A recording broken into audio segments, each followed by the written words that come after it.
Assalamualaikum warahmatullahi wabarakatuh. Selamat pagi teman-teman semuanya. Apa kabarnya? Nah, teman-teman, semoga selalu berada dalam keadaan sehat walafiat dan tidak kurang satu apapun. Semoga segala urusannya dan masalahnya Allah bantu untuk selesaikan dengan mudah. Sahabiah rahimakumullah, untuk kesempatan kali ini Ata akan membahas tentang makna penting ibadah kurban. Nah, mumpung bentar lagi udah countdown untuk Hari Raya Idul Adha, boleh deh ya kita mengingat-ingat kembali apa aja sih makna sebenarnya yang paling the important thing gitu ya, yang di dalam ibadah kurban itu gitu. Nah, ini kita baca ya, kita baca dulu. Jadi sebenarnya itu ibadah kurban itu hukumnya sunnah muakkad. Ya, artinya sangat dianjurkan. Dianjurkan untuk siapa? Dianjurkan bagi orang yang mampu secara materi. Ini seperti dijelaskan oleh Rasulullah, barang siapa yang memiliki kelapangan keuangan lalu ia tidak berkurban, maka janganlah ia datang ke tempat sholat kami. Wah, gitu ya. Ini di hadis riwayat Ahmad. Jadi perintah melaksanakan ibadah kurban mempunyai beberapa makna penting. Jadi apabila teman-teman semuanya di dalam tahun ini mempunyai kelapangan gitu ya, kelapangan harta gitu, kelapangan keuangan dan tidak terbelit dengan misalnya apa ya, hal-hal yang sangat mendesak lainnya gitu ya, boleh deh teman-teman niatkan untuk berkurban di tahun ini. Semoga Allah mudahkan. Selanjutnya, jadi kita akan membahas ini ya, apa-apa hal yang penting di dalam ibadah kurban. Yang pertama, jadi ibadah kurban itu merupakan usaha muslim mendekatkan dirinya kepada Allah Subhanahu wa taala. Untuk mau dan dapat berkurban perlu melakukan mujahadah atau berjuang, terutama mengendalikan hawa nafsu dan egoisme diri. Egoisme cenderung membuat orang lupa kepada Allah dan mengabaikan ajaran agama termasuk berkurban. Kemampuan berkurban terkait pula dengan ketakwaan seseorang. Takwa ini pula yang dinilai Allah dalam berkurban. Seperti firman Allah dalam ini ya, Al-Qur'an mengatakan bahwa daging-daging unta dan darahnya itu sekali-kali tidak dapat mencapai keridhaan Allah, tetapi ketakwaan dari kamulah yang dapat mencapainya. Al-Quran surah 22 ayat ke-37. Kedua, melaksanakan kurban merupakan wujud syukur kepada Allah atas nikmat yang diterima selama ini gitu ya.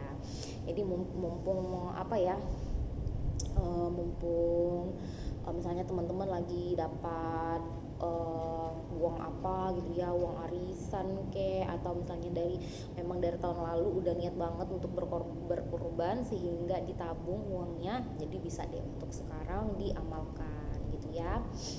Kemudian sahabiah rahimakumullah, bukti kemurahan hati orang yang berkurban kepada sesama manusia melalui pembagian daging kurban diharapkan terciptanya kebersamaan dan persaudaraan antar sesama muslim dan manusia secara keseluruhan.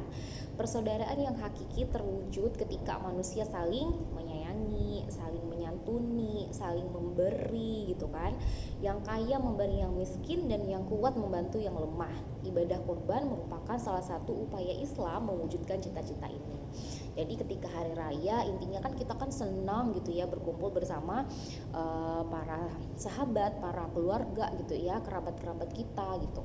Nah, ketika ketika hari raya ini kita dominannya untuk melakukan kayak masak-masak gitu kan ya. Jadi membuat kebersamaan kita bersama keluarga itu menjadi lebih harmonis gitulah ya, sehingga ketika hal seperti ini terjadi gitu ya di kalangan masyarakat secara umum, itu akan membuat ketimpangan sosial yang sangat tinggi gitu antara orang-orang yang kaya sama orang-orang yang di bawah garis ini ya, kesejahteraan, di bawah kesejahteraan lah gitu. Jadi ketika kita beribadah kurban ini juga bisa membantu gitu ya, membantu saudara-saudara kita yang kekurangan, yang tentu saja yang misalnya jarang sekali gitu ya merasakan gimana sih rasanya makan kambing gitu ya, gimana sih rasanya makan sapi, daging sapi gitu ya. Jadi saudara-saudara kita yang juga kekurangan juga dapat merasakan kebahagiaan di hari raya tersebut. Nah, seperti itu deh intinya ya. Jadi yang kaya menyantuni yang yatim, yang kuat yang menolong juga yang lemah. Wah, keren sekali ya. Terus keempat, kurban yang dilakukan dengan menumpahkan darah hewan adalah simbol agar orang berkurban meninggalkan sifat-sifat kebinatangan yang melekat pada dirinya. Misalnya sifat bengis, licik, egois gitu ya. Begitu pula melalui kurban seorang muslim diminta menanggalkan penghambaan sesama makhluk karena Islam hanya membenarkan penghambaan kepada Allah saja, kayak gitu. Nah itu ya, meskipun apa ya, meskipun kita terus menerus melakukan ibadah-ibadah fardu yang mungkin teman-teman semuanya udah tahu lah ya ibadah-ibadah fardu itu seperti apa, kita juga harus terus memperbaiki tauhid kita gitu ya, memperbaiki ma'rifatullah kita gitu, ma'rifatul rasul kita gitu ya. Jadi kita harus mengenal gitu ya lebih dekat siapa sih Allah gitu, siapa sih Rasulullah kayak gitu. Jadi kita harus terus memperbaiki, karena orang yang sedang memperbaiki sholatnya agar menjadi lebih baik, sebenarnya orang tersebut sedang memperbaiki hidupnya agar menjadi lebih baik, kayak begitu. Jadi jangan jadikan ibadah-ibadah fardu itu seperti ibadah-ibadah yang udah biasa aja sih gitu, dilaksanakan tiap hari gitu kan, ya gitu-gitu aja gitu, tidak ada peningkatan dan tidak tahu esensi dari ibadah fardu itu sendiri gitu ya. Jadi kita saling mengingatkan ya teman-teman ya. Terus semua sifat yang buruk gitu ya, sifat-sifat yang buruk ada di dalam diri kita ini harus dijauhkan dari kehidupan muslim gitu, kapan dan dimanapun. Dalam pengertian lebih luas, upaya mendekatkan diri kepada Allah Subhanahu Wa Taala dalam kehidupan sehari-hari dapat dilakukan dengan berkurban. Jadi bukan hanya dengan menyembelih hewan, tapi bisa juga dalam bentuk lain kayak gitu ya. Jadi pokoknya kita mendekatkan diri, misalnya ada nih kenalan atau tetangganya gitu ya, yang misalnya yang kurang mampu atau anak yatim, itu kan anak yatim piatu yang harus kita santuni gitu kan. Nah jadi yang kita harus memberikan perhatian ya, walaupun misalnya teman-teman keterbatasan uang, nggak masalah gitu ya, misalnya ada dapat rezeki lebih gitu dari kantor, misalnya dapat nasi kotaknya dapat 2, jadi satunya kasihin ke anaknya gitu kan, atau beliin kue, snack ataupun belikan buah yang misalnya kalau nggak mampu beli apel ya beli pisang kayak gitu. Jadi masih banyak hal-hal yang bisa mendekatkan diri kita kepada Allah dan menghilangkan sifat-sifat yang tidak baik yang ada di dalam diri kita gitu. Nah, sahabat rahimakumullah, misalnya itu ya, memberikan sebagian harta kita untuk kemaslahatan umat gitu ya, seperti membantu fakir miskin yang seperti Atta bilang tadi ya, membangun tempat ibadah, sarana pendidikan dan berbagai kepentingan umat lainnya. Jadi kalau misalnya teman-teman coba deh pikir ya, makanan yang kita makan itu akan menjadi busuk dan akan kita keluarkan, itu hanya memberikan dampak yang misalnya tidak ya sepanjang-panjang amat gitu ya. Kalau misalnya teman-teman nggak makanan bergizi, terus nggak ada nutrisi yang terserap tubuh dengan baik. Jadi kalau kawan-kawan makan makanan bergizi di pagi ini ya akan diserap dalam waktu yang sesingkat itu aja gitu kan. Teman-teman makan makanan yang enak, makanan yang baik, makanan yang tidak baik, junk food or something like that, so teman-teman bakal itu jadiin sampah waste, jadi akan dibuang itu semuanya. Terus baju yang teman-teman pakai kayak gimana pun modelnya akan lama-lama menjadi usang. Tetapi sedekah yang kawan-kawan sampaikan kepada sarana-sarana pendidikan, kepada sarana-sarana ibadah untuk memperbaiki dan mempermudah kemaslahatan umat gitu ya, itu tidak akan pernah hilang. Itu adalah long term gitu ya, panjang banget, dan sampai kita meninggal pun gitu ya, amalan-amalan itu akan terus mengalir gitu ya kepada kita gitu.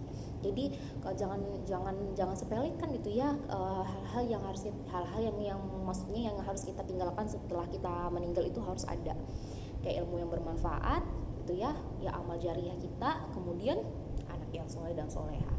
Nah kayak gitulah ya, kayak amal-amal jariah itu seperti sholat itu bukan amal jariah ya, itu maksudnya ya memang sudah kita lakukan, tidak berdampak implikatif secara langsung kepada orang banyak gitu. Tetapi misalnya kawan-kawan memberikan sedekah gitu ya, memberikan sedekah kepada siapa saja, kepada fakir miskin atau kepada orang yang benar-benar berhak gitu ya menerima pertolongan kita, itulah yang akan memberikan dampak yang baik kepada kita. Aduh jangan deh muluk-muluk ya, aduh atas saya nggak punya itu ya, tanah panjang, tanah lebar berhektar-hektar, saya nggak punya tabungan banyak, iya sama gitu. tapi masih banyak gitu cara yang bisa kita lakukan. Contohnya mau tahu nggak?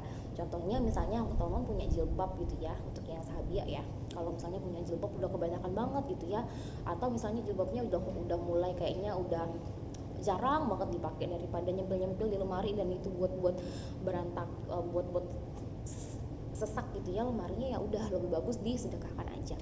Kemudian kalau misalnya teman-teman baru gajian nih gitu kan, boleh deh ya coba teman-teman beli satu mukena.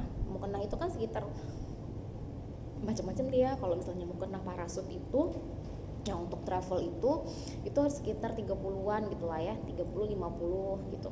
Tapi kalau mukena yang kita bisa biasa lihat di masjid itu ya sekitar 50, 60, 70 gitu ya. Kawan-kawan bisa sedekah satu bulan satu mukena gitu ya, istiqomah satu bulan satu mukena, disumbangkan ke masjid-masjidnya mana aja yang kawan-kawan kehendaki, atau masjid-masjid yang misalnya kita lihat mungkin kurang perawatannya atau kurang penanganannya, itu juga bisa dipakai untuk jamaah-jamaah yang lain yang ketika sholat di masjid tersebut, itu juga akan menambah amal jariah kita.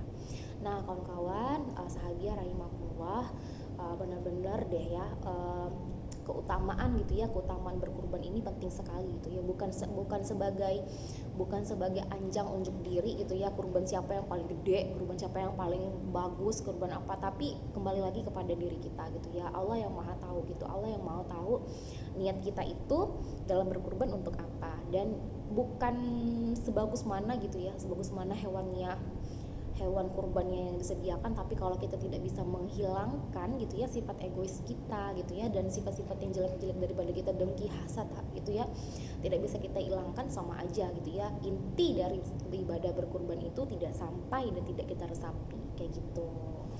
Nah selesai, terima kasih banyak sudah mendengarkan video ini sampai dengan selesai. Semoga teman-teman semuanya selalu dalam keadaan sehat, dan mungkin kalau misalnya belum punya kesempatan untuk dapat berkurban di tahun ini, semoga Allah mudahkan untuk dapat berkurban di tahun depan. Semoga teman-teman juga menjadi orang-orang yang selalu ahli untuk melakukan ibadah-ibadah kecil, dan walaupun mau ibadah-ibadah besar maupun kecil, dan walaupun secara ini ya kecil-kecilan tapi tetap istiqomah gitu ya. Nah semoga kita adalah pionir-pionir Allah gitu ya, orang-orang terdepan gitu ya di dalam agama Allah, yang dapat tetap terus mensyiarkan agama Islam ini dengan sebaik-baiknya. Semoga kita juga bisa mendapatkan totalitas dari ibadah kita, totalitas dari keistiqomahan kita, sehingga kita mencapai kedua jadi teladan yang nyata bagi siapa saja. Nah sahabiah rahimakumullah, tetap selalu menjadi soleha. Kalau misalnya tetap udah mulai goyah, tetap harus cari cepet-cepet gitu ya pertolongannya yang mana gitu. Pertolongannya adalah Al-Quran, hadis, cerita-cerita yang baik-baik, teman-teman sahabat yang soleh dan soleha itu adalah sangat penting untuk mensupport teman-teman semua agar tetap keep on the track, oke, tetap di dalam track. Jadi tutup telinga kepada siapa aja yang ngomongin sumbang, you do the best, you do the right things. Jangan takut kehilangan siapa aja, karena kamu selalu ada dengan Allah. Allah selalu ada dengan kamu, deket banget itu, Allah deket banget. Teman-teman tetap semangat, ketemu di jannah.